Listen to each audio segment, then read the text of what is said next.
you do, but can you tell me about the first case? Was it a little boy? It was a little boy, and it was somewhere around 1972. And I worked on the father and the mother, did regular structural integration. And this lady had 6 children, and she said she had just the one for me.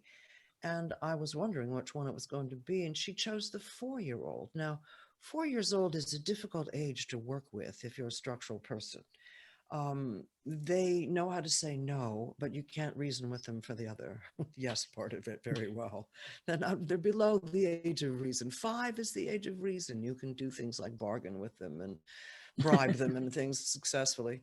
But the 4, they get it in their head and they say no, and you can't override that. You simply cannot do that to them. You can't just push your way through. You have to respect that. They've said no, and you have to stop. So it's a difficult age. And with this little guy, um, he wouldn't even talk to me. His mother had to lay down on the table next to him, and he would tell her if it bothered him at all, and she would tell me. He wouldn't talk to me directly. I mean, he was that shy, so he still needed his mom as a Mm. to go between in the world. And and she stood him up, and I looked at his left leg, and it was very crooked. It was over 30 degrees off from a double break. He'd been running with a bunch of his friends, and some of them were on bicycles, and somebody hit something, and the bicycle swerved over, and the rider pulled it back up. And as he pulled it back up, this wheel climbed this little boy's leg. He was 2 when this happened, and it broke both of the bones in his lower leg in towards the midline. So everything folded in.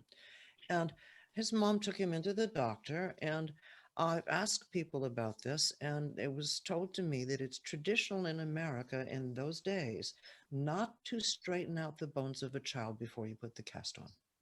You just put the cast on. It's crooked, you put the cast on. And if it comes out crooked, then they'll re-break it, right? Well, that's what happened with this little one. His leg came out about over 30 degrees off. And the mother looked at the doctor and said, "Oh, doctor, what do we do?" And apparently the doctor told her that he would re-break that for her, and then they'd put the cast on again and it would heal better. And she looked at him in absolute horror, grabbed her child, and she said that she sort of yelled over her shoulder as she ran out the door, "Over my dead body." Right? So she was not going for this, right? Well, it's 2 years later, and his leg is just as crooked as it was when it came out of that cast. It did not straighten up by itself. And I looked at that little guy and I told her, I said, "You know what? That would be a problem in his bones, and I would be a tissue worker. I don't think I have anything for you." And she looked at me and she said, "You'll think of something," right? So I kind of laughed and I said, "Sure, I'll think of something." I said, "But at least let's get him through the sessions. Maybe that'll help a little bit." And then maybe I was hoping that I could talk to her about it, and perhaps, perhaps she would have it broken and reset, or something, you know. So we started out, and she would lay down on the table next to him, and he would communicate with me that way. And the 4th hour or 4th session of a standard 10 series of structural integration makes it so that you get to the inner side of that leg, the inner side midline, in the 4th session. So I was actually having nightmares about this little one. It's funny, but I was thinking that it was going to be just a dreadful session. He wouldn't like it at all, and it would be I would, be in dreadful trouble with him. But he slept through the whole thing. It was a very hot day, and we had windows around the whole sides, 3 sides of this little room, and it was really quite hot. And the little boy fell asleep, and not long after that, his mom fell asleep. And I was working, and I got the first better side done. Then I woke him up enough to turn him over, and I got the second side done. And when I was finished, I went and sat down, and my teacher had given me the advice that if I was ever so lucky as to have a small child fall asleep on them, that was my golden opportunity to do that thing that they would never let you do when they're awake, right? So I'm looking up and down this body, looking for my golden opportunity, hunting, right? Where can I help him, right?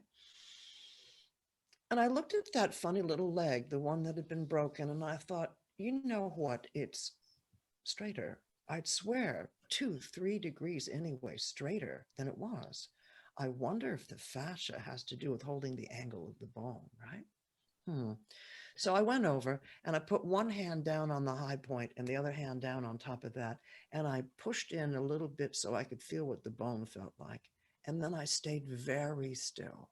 Now, turns out that that happens to be how you do this work in a very simple way.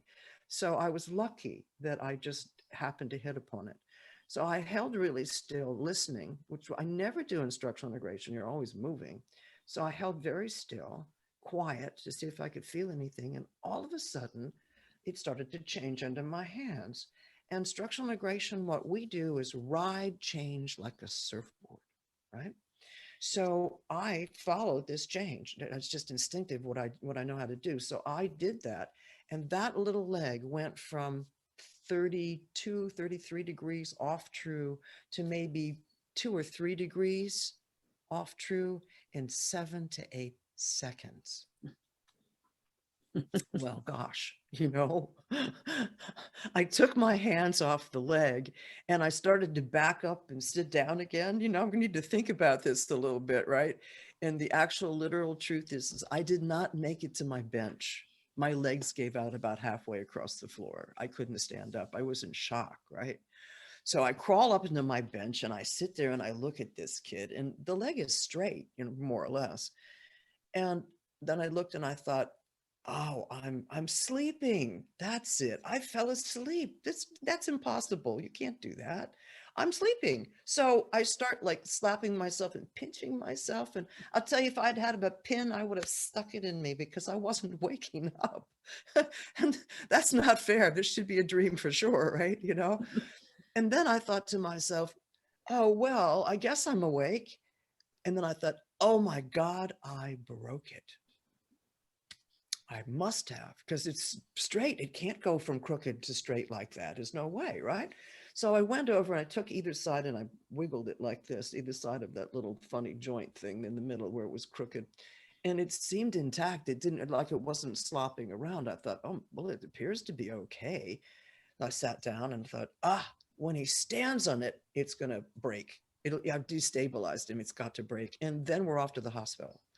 So I thought I better plan for this ahead. Mom is still asleep. They're both still asleep.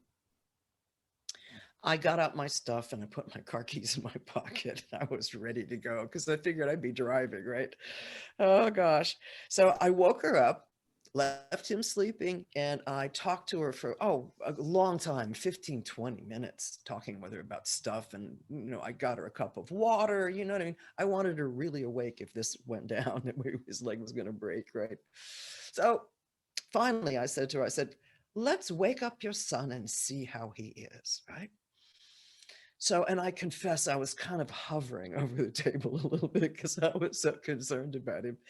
And he kind of looked up and he saw me and he went, oh my gosh. And he scrambled away from me to the far corner of the table, stood up and jumped as high as he could into the air and landed on the floor. I mean, I think my heart must have stopped for half a second because I just looked at him like, oh, but he got back on the table and he must have done it 20 times. He ran around the room like an animal out of the cage, laughing and shrieking over the table, under the table, everywhere. It was crazy. And then finally he started to like wind down a little bit and it's time for them to go home. So he goes over and he starts to put on his clothes, And I said to him, well, just a minute. How about you show off those new legs of yours for your mom? And he snapped to attention like a little soldier. He was so cute. And that leg was still straight. I mean, there it was pretty much. So but I didn't want to put words in her mouth and I didn't want to say, look, but I did say, would you take a look at his left leg and tell me what you think? So she looked at it for a moment or two. And then, she turned to me. You know what she said to me? She says, oh, that's better. Thank you. So, and of course, what I say is, well, you're welcome, Oh, man. So off they go, all happy, And I went running for Dr. Rolf, who happened to be teaching a class at Esalen. So I go running in there as fast as I could make it, right? And I told her the same story I told you. And I asked her, what happened? What happened? What did I do? Right? You know? And she said, I have absolutely no idea. I went, oh,